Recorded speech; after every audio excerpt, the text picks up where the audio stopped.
Olá, seja bem-vindo ao Explicando a Fé Reformada, esse canal que traz a informação da fé reformada até você, tá bom? Você está na série de estudos, na série de aniversário do Centro de Estudos Presbiteriano, Explicando a Fé Reformada, onde nós tensionamos explicar as doutrinas, o contexto, a ênfase do que foi a teologia reformada, do que ela é e do que ela poderá ser. Este curso é um curso inteiramente gratuito, destinado a você que acompanha o nosso canal aqui e nos privilegia em assistir este conteúdo. A aula de hoje será uma aula muito interessante, que ela é voltada para compreender a influência da Bíblia de Genebra no contexto da reforma puritana do século XVII.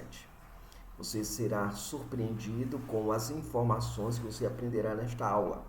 Esta aula ela tem um cunho histórico-doutrinário, então eu te convido a caminhar um pouco sobre a história da reforma na Inglaterra e também alguma coisa paralela em Genebra.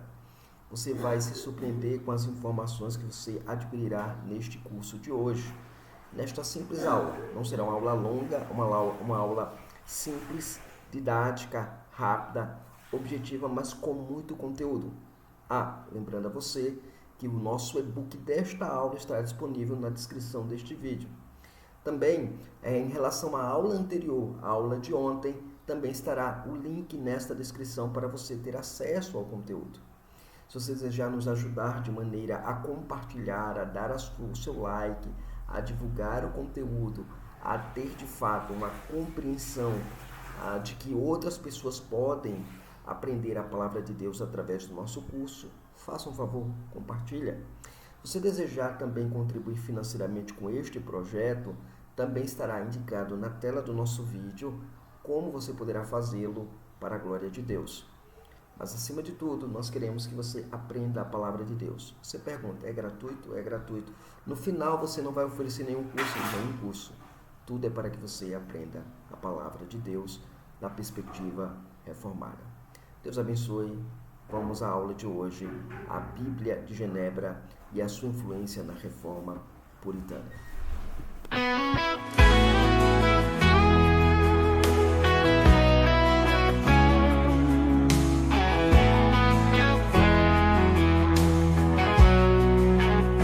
Em meio a tantas vozes, um clamor se eleva, a verdade absoluta, a única que salva.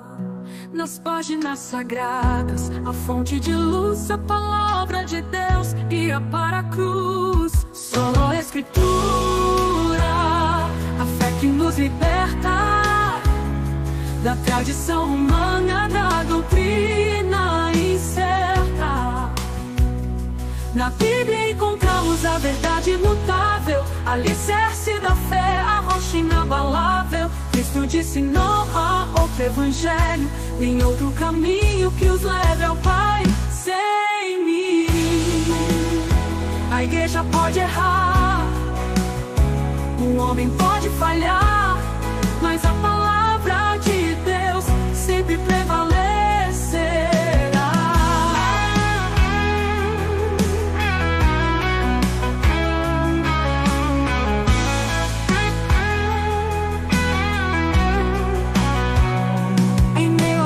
Vozes, um clamor se eleva, a verdade absoluta, a única que salva. Nas páginas sagradas, a fonte de luz, a palavra de Deus guia para a cruz. Só a Escritura, a fé que nos liberta da tradição humana, da doutrina incerta.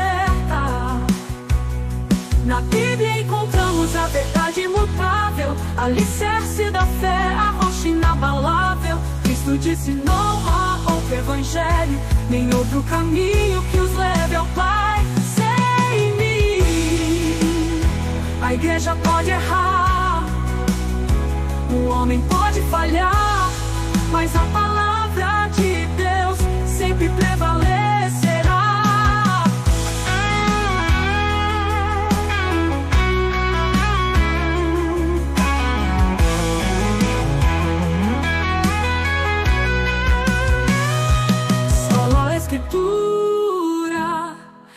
que nos liberta da tradição humana, da doutrina incerta. Na Bíblia encontramos a verdade imutável, alicerce da fé, a rocha inabalável. Cristo disse: não há outro evangelho, nem outro caminho que os leve ao Pai sem mim. A igreja pode errar, pode falhar, mas a palavra de Deus sempre prevalecerá.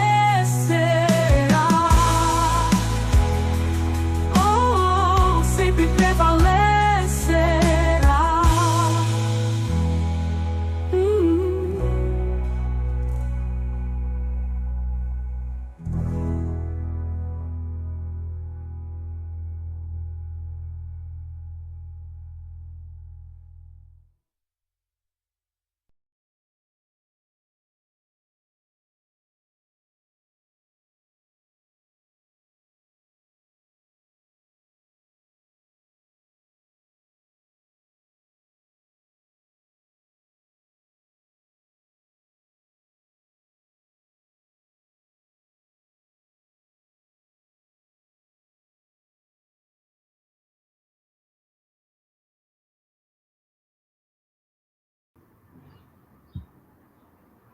Olá, gente, tudo bom? É bom estar com vocês de novo no nosso Jornada Explicando a Fé Reformada, né? Um curso bíblico, teológico, histórico sobre a Reforma Protestante, alusão ao mês da Reforma, mês de outubro. Nós vamos estar do dia 17 de ontem até o dia 31 juntos aqui, neste mesmo horário, aprendendo mais sobre a Reforma, sobre a doutrina reformada, sobre o que é ser reformado, os aspectos dessa doutrina para a nossa vida como igreja de Jesus e como crentes que professam a genuína fé reformada, né?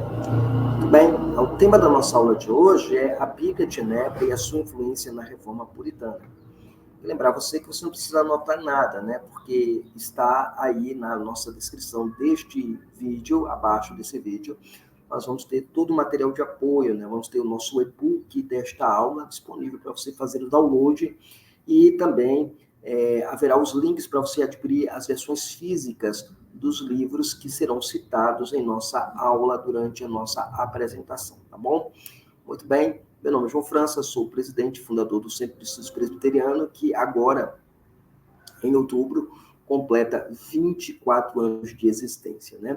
Para a glória de Deus, ensinando a doutrina e a fé reformada neste mundo que nós bem conhecemos, tá bom? A nossa aula de hoje será uma aula breve, não será uma aula demorada, como foi a aula de ontem, nós possamos aí crescer na graça e no conhecimento do Senhor. Vamos estudar esse tema precioso para nós. O curso é da Teologia da Reforma, né? Então nós vamos trabalhar a Bíblia de Genebra, sua influência na Reforma puritana, tá bom? Essa é a ideia que nós vamos desenvolver ao longo do nosso curso e da nossa aula de hoje, tá bom? Como eu mencionei, essa é uma aula histórico-doutrinária, então ela vai envolver história e um aspecto de doutrina, nada de nenhum texto bíblico, nós vamos explorar textos, fazer exegese de texto, nada disso, nós vamos apenas apresentar aquilo que a história da Reforma apresenta sobre o ímpeto e a força que a Bíblia de Genebra teve no contexto da Reforma na Inglaterra, no período chamado período puritano, ok? Muito bem. A título de introdução, hoje todo cristão reformado no Brasil que se preze e que pretende estudar com zelo a palavra de Deus, deseja ou possui uma Bíblia chamada Bíblia de Genebra.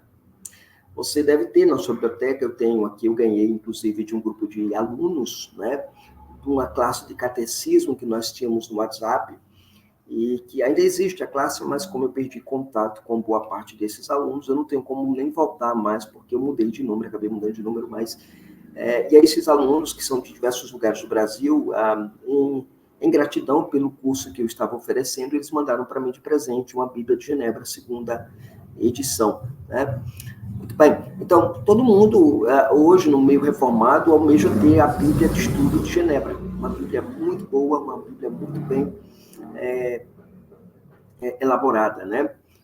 Porém, o que acontece? Entretanto, a Bíblia de Genebra, que possuímos em português, não é a Bíblia de Genebra. Eu sei, isso é uma decepção para muita gente. Como é que pode não ser a Bíblia de Genebra? Eu acho que você está aí pensando, como é que... Bota aí nos comentários aí, você sabia dessa, que era a Bíblia de Genebra? Você sabia, né? Comenta aí que não era a Bíblia de Genebra. A Bíblia de Genebra não é a Bíblia de Genebra, tá, gente? Por que ela não é a Bíblia de Genebra? Porque ela, na verdade, isto é, a primeira edição, a Bíblia de Estudo da Reforma, editada pelo saudoso R.C. Sproul, na verdade, a Bíblia Espírito da Reforma, né? Espírito da Reforma. E que foi recentemente editada e publicada no Brasil pela Leitura Fiel, com o título A Bíblia de Estudo da Fé Reformada. Essa Bíblia de Estudo da Fé Reformada é nada mais nada menos do que a Bíblia de Genebra em português da primeira edição.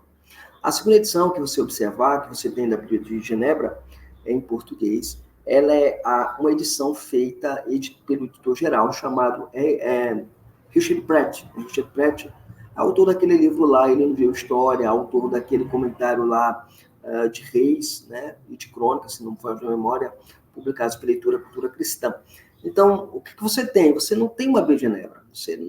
Essa Bíblia que você está olhando aí, que você comprou, não é a Bíblia de Genebra. Não é a Bíblia de Genebra. É uma pena que tenham feito isso, né? Porque fizeram isso? Mercado, dinheiro, né? Você colocou o nome de Bíblia de Genebra, todo mundo vai atrás, vai querer. Né? Então, assim, foi mais a intenção mercadológica, porque propriamente trabalhar uma tradução da Bíblia de Genebra original, né? Então, seria interessante alguém pensar em publicar em português a Bíblia original de Genebra, né? Seria muito interessante para nós aqui reformados, que nós amamos conhecer a teologia reformada. Então, o primeiro passo que você precisa entender é essa Bíblia que você tem, ela não é a Bíblia de Genebra, ela é uma Bíblia de Genebra do Paraguai, como a gente costuma dizer aqui na nossa igreja, né? A Bíblia de Genebra do Paraguai, ela não é a Bíblia de Genebra de fato, né? Embora seja rica, tenha bons recursos, possua uma profundidade teológica muito grande, os comentadores dela são excelentes, mas ela não é a Bíblia de Genebra, ok? Dito isto, neste estudo nós vamos considerar o tema da Bíblia de Genebra, conheceremos um pouco mais sobre esta poderosa Bíblia desenvolvida para oferecer suporte aos cristãos reformados de Genebra, da França e especialmente a Inglaterra, no chamado período puritano. Portanto, esse estudo possui um caráter histórico-doutrinário para todos aqueles que desejam conhecer mais a fé reformada. Então, o nosso estudo hoje vai trazer para você algumas informações importantíssimas sobre a Bíblia de Genebra, ok? Então, primeiro, a origem da Bíblia de Genebra, né? Sabemos que a Reforma Protestante, iniciada por Martinho Lutero em 1517, foi um fogo contagioso impossível de se apagar para a frustração de Roma, né? A Igreja Romana, ela acaba se frustrando porque não consegue abafar a Reforma. Os solas da Reforma não seriam contidos com Lutero em Wittenberg, né? Lá em Wittenberg você conhece exatamente Lutero desenvolvendo os solas da Reforma. Ele vai pegar o seu ataque às indulgências e vai fixar na parede da igreja de Wittenberg, né? Ou de Wittenberg. E alguns dos seus alunos vai pegar aquele material e vai publicá-lo, né? A imprensa ela já estava ali a pleno vapor, e isso barateou os livros, tornou os livros mais baratos, e esses livros começaram a circular. Tem aí propagados de maneira internacionalmente por muitos outros reformadores, e talvez um dos mais importantes sendo o próprio João Calvino, que nasceu em 1509 e morreu em 1564, né? O grande João Calvino, ele vai ser uma força propulsora, por assim dizer, da tradição bíblica reformada, conforme nós conhecemos, né? Esse é um ponto muito interessante. E a Bíblia de Genebra fez com que a Reforma assumisse um tom elevadamente erudito e piedoso na Inglaterra, tendo havido aqueles que advogam que a Bíblia de Genebra é tendenciosamente política, mas na academia, recentemente, se tem travado uma batalha sobre este tipo de pensamento.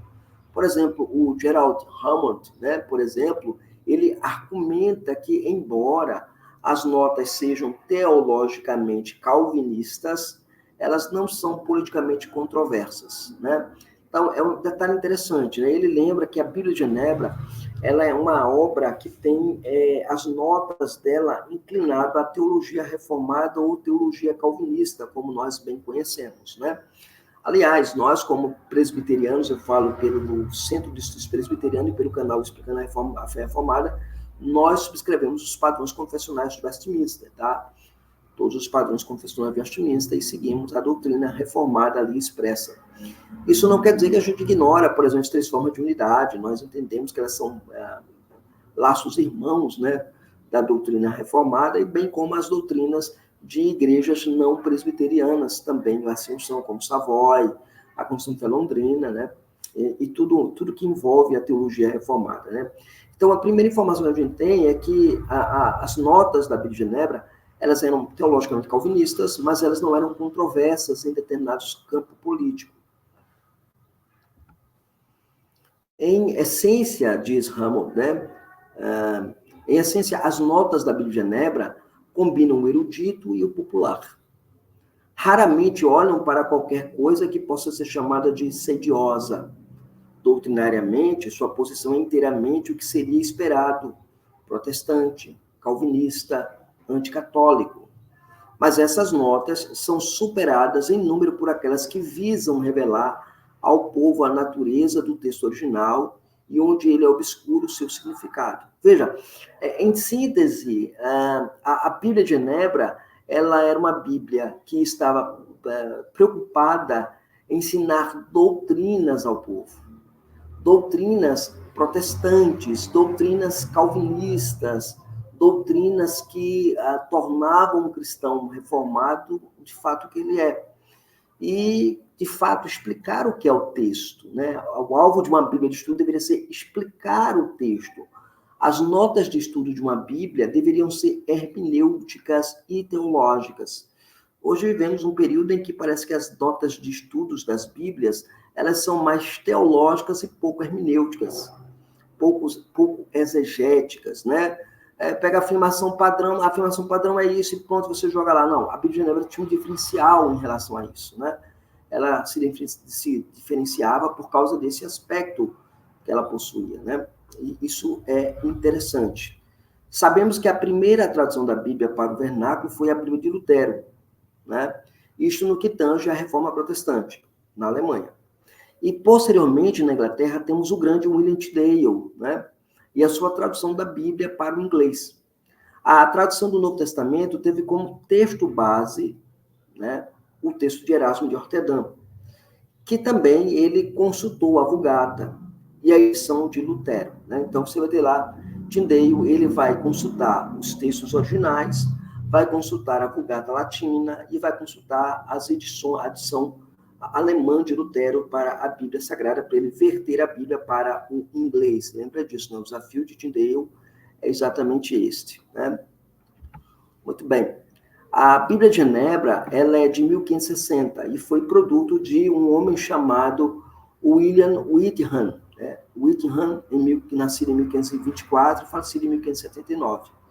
Outros também contribuíram para a produção, para o nascimento dessa Bíblia, incluindo Anthony Gibbs, né, que supervisionou a tradução do Antigo Testamento, um erudito do Antigo Testamento, inclusive, Thomas Sampson, Christopher Goldman, William Cole e possivelmente o famoso John Knox, Lawrence Thompson e também Miles Coverdale, né? Coverdale. Então, esse arcabouço de eruditos, acadêmicos, teólogos, pastores, estavam envolvidos diretamente com a tradução, produção, né, e divulgação da Bíblia de Genebra de 1560. Essa é a Bíblia original de Genebra.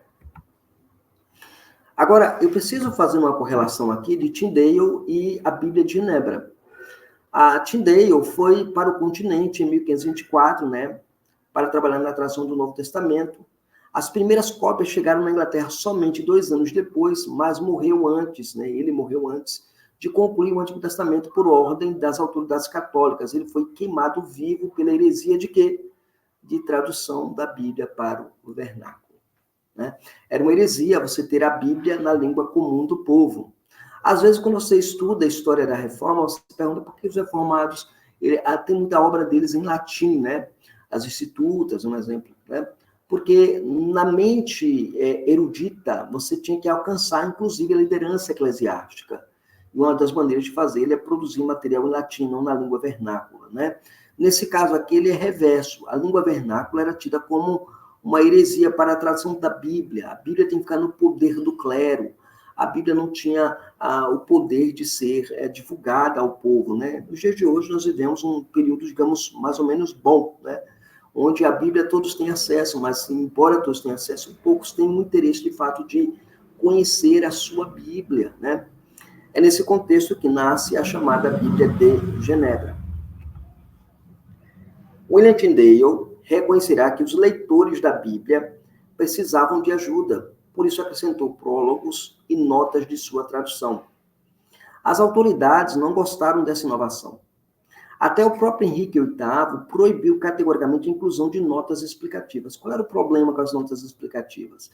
É que as notas explicativas muitas vezes confrontavam, de algum modo, o poder do Estado reinante e o status quo da época.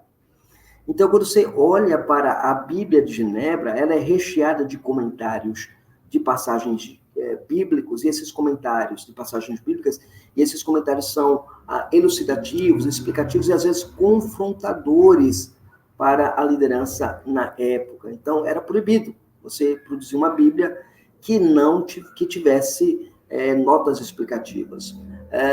O Christopher Hall tem um livro chamado A Bíblia Inglesa e as Evoluções do século XVII. Eu vou deixar o link aqui para você adquirir essa obra do Christopher Hall. E ele faz uma citação interessante que diz que quando houve a Bíblia de Genebra e a nova Bíblia, que seria King James, o rei mesmo falou assim: a gente precisa de uma Bíblia boa, uma Bíblia excelente, né? Que seja quase que perfeita, porque aquela Bíblia de Genebra ela é a pior nessas qualidades, né? Porque ela era muito erudita, né? Muito explicativa, ela explicava muito. Então, é uma Bíblia que dava clareza de entendimento às pessoas quando iam estudar a palavra de Deus naquele contexto, né? William Whittingham e a produção da Bíblia de Genebra. Whittingham, do All Souls College, Wexford, ele fugiu de Mary Tudor, né, de Maria Sanguinária, né? E primeiro desembarcando em Frankfurt, e depois de enfrentar a discórdia lá, ele finalmente chegou à cidade de Genebra, onde ele buscou uma congregação de língua inglesa que foi estabelecida com a ajuda do famoso pastor John Knox. John Knox era o pastor desta igreja de língua inglesa ali na Genebra de Calvino. Então, Whittingham ele vai para esta igreja e começa a frequentar aquela igreja e conhecer a palavra de Deus ali naquele contexto, né? Veja, Whittingham ele sucederia a John Knox como pastor e se casaria com Catharine Jacquemine, a irmã de Dalete de Bury, a esposa de João Calvino, né?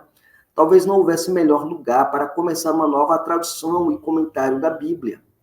Genebra tinha os recursos necessários de trabalhos e tratados teológicos, comentários bíblicos e acadêmicos de um tradutor da Bíblia, que um tradutor da Bíblia teria que consultar. Genebra era um centro cultural muito grande, né? Havia muita erudição ali naquele contexto, né? Havia muita coisa, os comentários de Calvino estavam à disposição, o próprio Teodoro de Beza havia adquirido um Novo Testamento grego para a produção da Bíblia de Genebra. Interessante isso.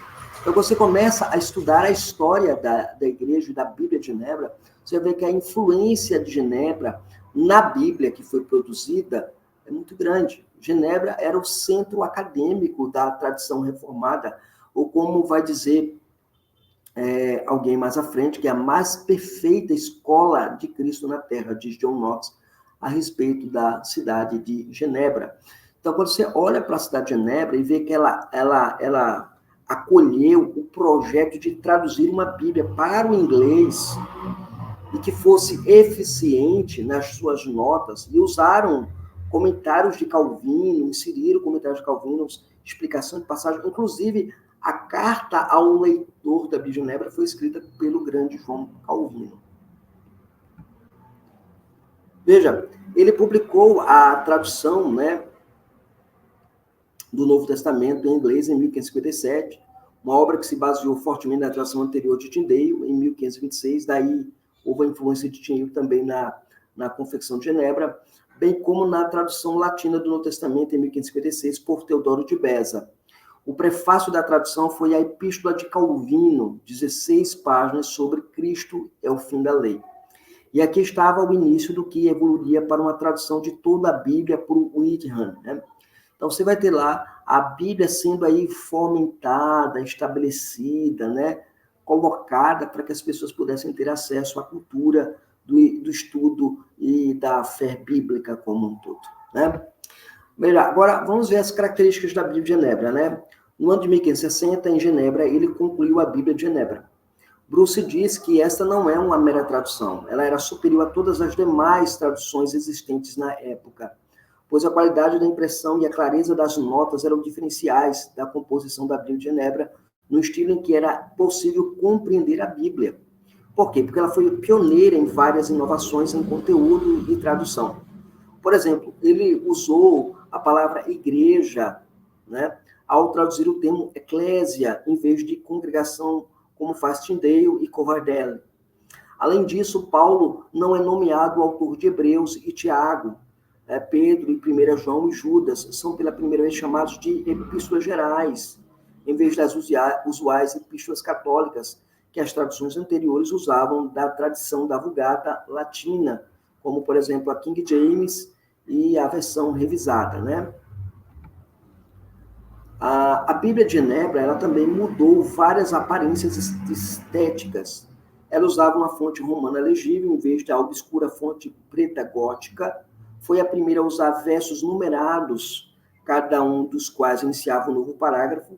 Ela foi impressa em pequenas edições de 1/4, né, 6 por 1,5, ou 9 por 3/4, e era vendida a um preço bastante acessível. Além disso, foi a primeira a usar itálico para palavras adicionadas pelos tradutores, que foram projetadas para tornar o texto mais compreensível para os leitores ingleses. Então, essas inovações trazem o diferencial dessa Bíblia de Genebra. E, por fim, a Bíblia de Genebra foi, em sentido real, a primeira Bíblia de estudo, entre aspas, né? Porque ela explica o texto. Ela fornecia anotações nas margens do texto, explicando, comentando, interpretando o significado do texto para o leitor. Era uma ferramenta para auxiliar a população a compreender melhor a palavra de Deus. Essas breves anotações foram projetadas para ajudar o leitor com todos os lugares difíceis e auxiliar com palavras obscuras, né? Então, ela vai trabalhar a elucidação do texto, né? Através dos estudos e dos recursos que eram disponíveis naquele contexto, né? Em segundo lugar, consideremos agora os puritanos e a Bíblia de Genebra. A Bíblia de Genebra é um dos temas bastante interessantes que a gente tem dentro do contexto da palavra do nosso bom Deus. Muito bem, deixa eu colocar aqui para vocês, né? Os puritanos, ele possui um grande apreço pela Bíblia de Genebra. Reagan nos lembra que se estamos procurando uma contribuição singularmente puritana, Reagan naquele livro, né, Santos no Mundo, né? Se nós queremos, de fato, uma contribuição puritana à tradução da Bíblia, deveríamos buscá-la na Bíblia de Genebra de 1560, produzida por uma colônia de fala inglesa na Genebra de Calvino. Tornou-se a Bíblia favorita de várias gerações de puritanos, assim como a Bíblia usada por Shakespeare e por Spencer, né? É uma obra que você tem de maneira muito interessante. Foi impressa com notas contendo interpretações puritanas e calvinistas de passagens. De maior importância ao longo do prazo, foram várias inovações que definiram um padrão para as Bíblias inglesas. Seu texto dividia-se em versos numerados, tornando a Bíblia um instrumento fácil de referência. Ela foi impressa no tipo romano em vez do tipo gótico e tornando-se legível à pessoa comum. Palavras que não tinham algum equivalente no original eram impressas em itálico para indicar que haviam sido supridas a bem da compreensão do leitor. Tudo isso que nós mencionamos anteriormente fez parte do contexto puritano. Os puritanos abraçaram essa Bíblia como sendo o padrão de doutrina e o padrão de ensino para a Igreja de Cristo na Inglaterra. Por fim, nosso terceiro e último tópico é o uso da Bíblia de Genebra. Veja, a Bíblia de Genebra rapidamente se tornou a versão mais barata e popular da Bíblia na Inglaterra. Foi a edição da Bíblia mais lida na época no mundo de fala inglesa. Na escola, né, na Escócia, ela foi a edição indicada para ser lida na Igreja da Escócia, né? Na Inglaterra puritana, a Bíblia de Genebra serviu a vários propósitos, né, em contextos, pelos historiadores, eruditos bíblicos e acadêmicos. Entre eles, conforme já dito, havia a ideia de que a Bíblia de Genebra possuía um tom, direcionamento político. Will diz que, desde o começo, a Bíblia havia sido uma criação política.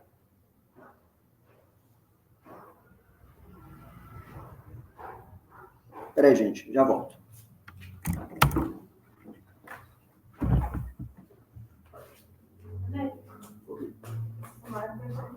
Aqui. Ô, não, eu vou ali. Hã? Eu vou ali.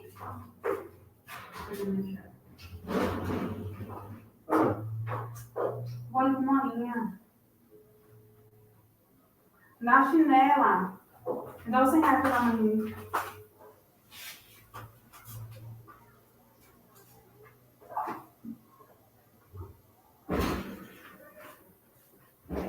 Ó, já você pode vir, viu, se quiser, como tudo isso vai viajar 3 horas.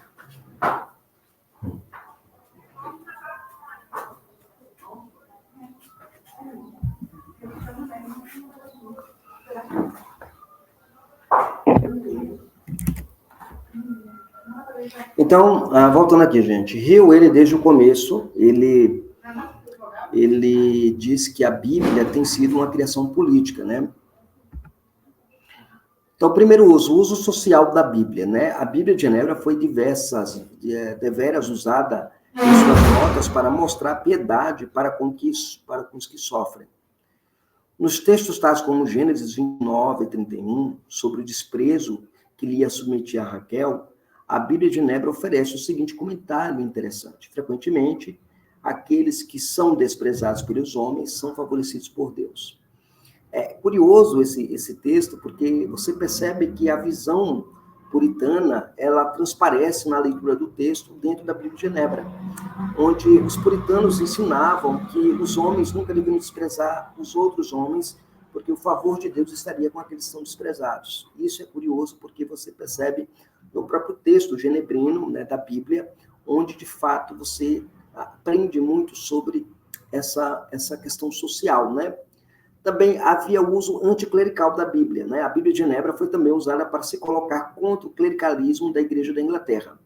Por exemplo, no comentário de Lucas 19:39, e disseram-lhes de entre a multidão alguns dos fariseus: Mestre, repreende os teus discípulos. E respondendo ele, disse-lhes: Digo-vos que, se estes se calarem, as próprias pedras clamarão. A nota da Bíblia de Genebra comenta o seguinte, aqui é da Bíblia de Genebra mesmo que eu tirei da Bíblia de Genebra mesmo. Quando eles permanecerem, os quais deveriam ser os principais pregadores, divulgadores do reino de Deus, ele levantará outro extraordinariamente apesar deles. O Will, comentando esse trecho, ele vai dizer para nós que o contrassenso era muito claro nesse sentido, né? O contraponto era muito claro nesse sentido. Qual a ideia? A ideia era, enquanto que só os pregadores autorizados poderiam pregar a palavra, né, no caso, os sacerdotes autorizados, os puritanos, eles, especialmente os não conformistas, eles se levantavam contra e pregavam a palavra de Cristo, né? Isso é uma coisa muito interessante dentro do texto. A terceira e último uso, por assim dizer, é a desobediência civil, né? A Bíblia de Genebra também foi usada para fomentar a desobediência civil. 2 textos clássicos do Novo Testamento ilustram este fato, a saber, Atos 5:29 e Romanos 3:5. No texto de Atos dos Apóstolos, antes importa obedecer a Deus do que aos homens, a Bíblia ela oferece uma interpretação interessante. Veja o que a Bíblia de Genebra diz. Nós não, ali temos, tá, gente? Nós não temos que obedecer a nenhum homem, a não ser ao obedecer-lhe, estejamos obedecendo a Deus. Então, para a Bíblia de Genebra, a minha obediência ao homem, eu devo, ela, primeiramente, minha obediência a Deus, submisso à obediência à palavra de Deus. Né? Isso é importante. já no texto lá do texto paulino de Romanos 13:5, o apóstolo Paulo diz, olha, portanto é necessário que sejamos submissos às autoridades, não apenas por causa da possibilidade de uma punição, mas também por questão de consciência. A nota da Bíblia de Genebra estabelece o seguinte para a compreensão desse texto. Primeiro, a conclusão. Devemos obedecer ao magistrado não apenas por medo da punição, mas muito mais porque, embora o magistrado tenha poder sobre a consciência do homem, mas vendo que ele é ministro de Deus, ele não pode ser resistido por nenhuma boa consciência. 2, na medida do possível, porque se não nos são ordenadas coisas ilícitas, responder como nos ensina Pedro. É melhor obedecer a Deus do que aos homens. Esse é o ponto da Escritura e da Palavra de Deus sobre esse tópico importantíssimo da Bíblia de Genebra para a nossa vida, ok? Muito bem. Caminhando aqui. Conclusão. Quero concluir esse estudo de hoje dizendo que a Bíblia de Genebra rapidamente se tornou a versão mais barata e popular da Bíblia da Inglaterra. Foi a edição da Bíblia mais lida na época do mundo de fala inglesa, na Escócia. Foi a edição indicada para ser lida na igreja. O Lorde Protetor dos Puritanos, Oliver Cromwell, teólogo congregacional, fez o trabalho de produzir Bíblias de bolso com passagens seletas da Bíblia de Genebra para a Bíblia de Genebra veio a ser substituída anos à frente pela famosa King James, a versão do rei Tiago. E a Bíblia dos puritanos, esta recebeu a influência da Bíblia genebrina de forma singular. A Bíblia dos puritanos, conforme ficou conhecida a Bíblia de Genebra, serviu como uma fonte de piedade reformada para o movimento puritano nas gerações posteriores, Então, essa tem sido a leitura que nós temos feito em relação à Bíblia de Genebra, A Bíblia de Genebra, ela é uma Bíblia bastante importante para a nossa vida como crentes, E aí, você aprendeu alguma coisa hoje, aprendendo sobre a Bíblia de Genebra? Você sabia que a Bíblia de Genebra que você tem não era a Bíblia de Genebra, ficou sabendo hoje? Tomou gosto de querer conhecer a Bíblia de Genebra original? Interessante, você pode fazer o download da Bíblia de Genebra, inclusive no nosso PDF tem lá o link onde você pode fazer o download da Bíblia de Genebra original para que você possa estudar por você mesmo esta preciosa Bíblia, tá bom? Um abraço, Deus abençoe você, Deus estenda graça à sua vida. Amanhã nós voltamos com mais jornada no Explicando a Fé Reformada. Amanhã nós teremos uma aula muito especial, também aprendendo mais sobre a fé reformada para a glória de Deus. Deus abençoe sua vida. Nós nos vemos amanhã, se Deus assim nos permitir. Divulga o nosso vídeo aqui, compartilha esta live, faz com que as pessoas tenham acesso a esse conteúdo, divulga esse conteúdo para que outras pessoas tenham acesso. E lembrando, todo o material que é produzido nesta semana, ele é gratuito. Você pode fazer download, baixar, mandar para o seu colega, mandar para o seu amigo. Você pode pegar e fazer o que você achar melhor para divulgar a palavra de Deus às outras pessoas. Deus te abençoe, Deus te conceda graça. Nós nos vemos no nosso próximo encontro.